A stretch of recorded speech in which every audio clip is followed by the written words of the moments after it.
नमस्कार दोस्तों। पिछले वीडियो में हमने इस बात का जिक्र किया था कि किस तरीके से देश पे आपातकाल लागू किया गया था, क्या ऐसी परिस्थितियां बनी थी या किस तरीके से वो प्रक्रिया पूरी अपनाई गई थी। और हमने आपको ये समझाने की कोशिश की थी कि किस तरीके से इंदिरा गांधी और उनके सलाहकारों ने संविधान को बिल्कुल दरकिनार करते हुए लोकतंत्र की हत्या की थी। और इस पूरी भूमिका में राष्ट्रपति की कुछ आपत्तियां थी। उनने संविधान का हवाला देकर कुछ आपत्तियां व्यक्त की थी। उसको भी इंदिरा गांधी और उनके सलाहकारों ने दरकिनार कर दिया और राष्ट्रपति पर दबाव डालकर आपातकाल लागू करवा दिया। जून 25 1975 में आपातकाल देश में लागू किया गया। लेकिन इसकी जो रचना है या इसका स्वरूप है वो लगभग 5 माह पूर्व ही तैयार किया जा चुका था। जी हाँ दोस्तों, इंदिरा गांधी के एक विश्वासपात सलाहकार थे सिद्धार्थ शंकर रे, जो उस समय पश्चिम बंगाल के मुख्यमंत्री हुआ करते थे। और इस पूरे जो रचना है या आपातकाल को लागू करने के लिए जो एक स्वरूप तैयार किया जा रहा था, उसके पूरे सूत्रधार थे सिद्धार्थ शंकर रे। और उन्होंने ही अ, अपने कुछ लोगों के साथ में बैठक की और उसका जिक्र उनने बाकायदा इस चीज पे इंदिरा गांधी को जो पत्र लिखा उसपे उनने जिक्र किया कि उनकी कांग्रेस अध्यक्ष डी के बरुआ से भेंट हो चुकी है, उनकी बैठक हो चुकी है और उस बैठक के बाद में उन लोगों ने ये निर्णय लिया है कि देश पे आपातकाल लागू करना चाहिए। मित्रों, 8 जनवरी को सिद्धार्थ शंकर रे इंदिरा गांधी को पत्र लिखते हैं। सिद्धार्थ शंकर रे उन चुनिंदा लोगों में से थे जो इंदिरा गांधी को उनके नाम से संबोधित करते थे। और उनने अपने पत्र का संबोधन भी इंदिरा के नाम से चालू किया और उनने उस पत्र में बाकायदा इस चीज का जिक्र किया कि अब समय आ गया है कि हमको देश पे आपातकाल लागू करना चाहिए। और उसके लिए उनने पूरी एक जो भूमिका है वो इंदिरा गांधी के समक्ष रखी। देश में जनवरी 1975 में ऐसा कोई परिस्थिति नहीं था कि देश पे आपातकाल लागू किया जा सके। जयप्रकाश नारायण जी का आंदोलन चरम पर नहीं था। सत्ता को किसी प्रकार की कोई चुनौती नहीं थी।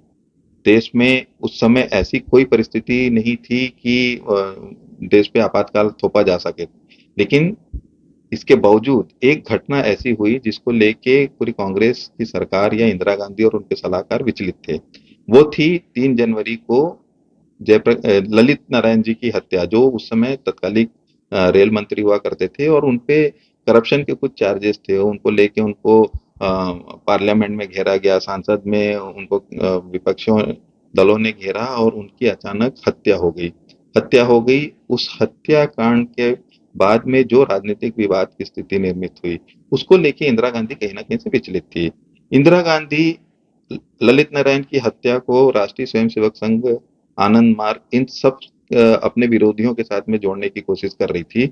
जबकि कांग्रेस का एक तबका था या एक राजनीतिक जो कॉरिडोर है उसमें एक प्रकार की ये चर्चा थी कि इस हत्याकांड में कहीं ना कहीं से इंदिरा गांधी या उनके सलाहकार लिप्त हैं।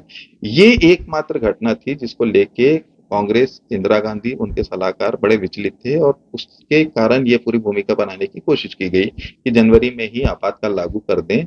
और सिद्धार्थ शंकर रे ने उसमें अपने पत्र में इस चीज का उल्लेख किया और उसने उनने कहा है कि आपातकाल लागू करके विपक्षी दल के जो प्रमुख नेता हैं उनको सबको जेल में डाल दिया जाना चाहिए। दोस्तों, जब ये बात इंदिरा गांधी के सचिवालय में पहुंची और वो जो पत्र का स्वरूप है इंदिरा गांधी ने अपने सचिवालय में अपने अधिकारियों को दिया, तो उन लोगों ने बाकायदा इस पे आपत्ति दर्ज की। उनने कहा कि अगर हम आपातकाल उस परिस्थिति में लागू करते हैं तो इंदिरा गांधी की जो एक छवि है पूरे देश में, वो एक दमनकारी नेता के रूप में उभर के सामने आएगी। और ये इंदिरा गांधी या उनके लिए, उनके राजनीतिक भविष्य के लिए बहुत अच्छा नहीं होगा। इसको लेके अधिकारियों ने जब उनको सलाह दी तो वो पीछे हट गई। उनने फिर इस चीज पे एक बार चिंतन करने को कहा और उनने तुरंत इस चीज पे अपनी अनुमति नहीं दी कि देश पे आपातकाल लागू किया जा सके। एक थ्योरी और ये कहती है कि सिद्धार्थ शंकर रे जो हैं उनका इंदिरा गांधी के जो पुत्र संजय गांधी, जो उनके राजनीतिक सलाहकार थे या उनके राजनीतिक विरासत के रूप में जिन्हें देखा जाता था, तो इन जो संजय गांधी है उनकी सिद्धार्थ शंकर रे के साथ में बहुत अच्छा संबंध नहीं था, उनकी पटरी नहीं बैठती थी उनके साथ में। तो कहीं ना कहीं से संजय गांधी का भी विरोध था कि सिद्धार्थ शंकर रे का जो पत्र है उस पर क्रियान्वयन ना हो। उनने जो सलाह दिया है आपातकाल का उसको लागू ना किया जाए। इसके कारण जो है जनवरी 1975 में सिद्धार्थ शंकर रे और उनकी टीम ने जो एक मसौदा तैयार किया था, एक स्वरूप बनाया था संविधान को बिल्कुल कुचलने का या लोकतंत्र को कुचलने का, जो एक उन लोगों ने जो स्वरूप बनाया था उसको ठंडे बस्ते में डालना पड़ा। आपातकाल जून में जो लागू किया गया उसमें एक जो घटनाक्रम है वो कुछ दिन पहले तीन महत्वपूर्ण घटना एक दिन में हुई, जिसके कारण इंदिरा गांधी को विवश होना पड़ा कि इस तरीके का कोई बड़ा निर्णय लेने के लिए। ये बात है जून 12 को। जून 12 मतलब लगभग 2 सप्ताह पूर्व जब देश पे आपातकाल लागू किया गया था। जून 12 में को तीन महत्वपूर्ण घटनाएं हुई। और पहली घटना थी, इंदिरा गांधी के सबसे विश्वास पात्र सलाहकार थे डीपी धर, उनकी मृत्यु हो गई।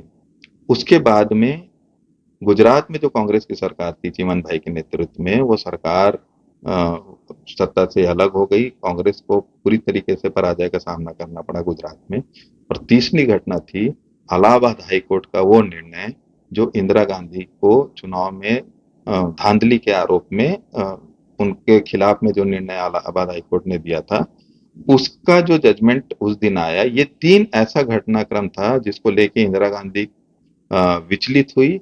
और उसके बाद में जो 5 महीना पूर्व जो एक आपातकाल का एक स्वरूप तैयार किया गया था, जो एक रचना तैयार की गई थी, एक व्यू रचना थी जो जनवरी में तय की गई थी, उसको खंगाला गया। उसके जो धूल जमी थी उस फाइल में, उसको हटाया गया। और इस तरीके से जून 25 1975 में देश में आपातकाल लागू करने की घोषणा की गई।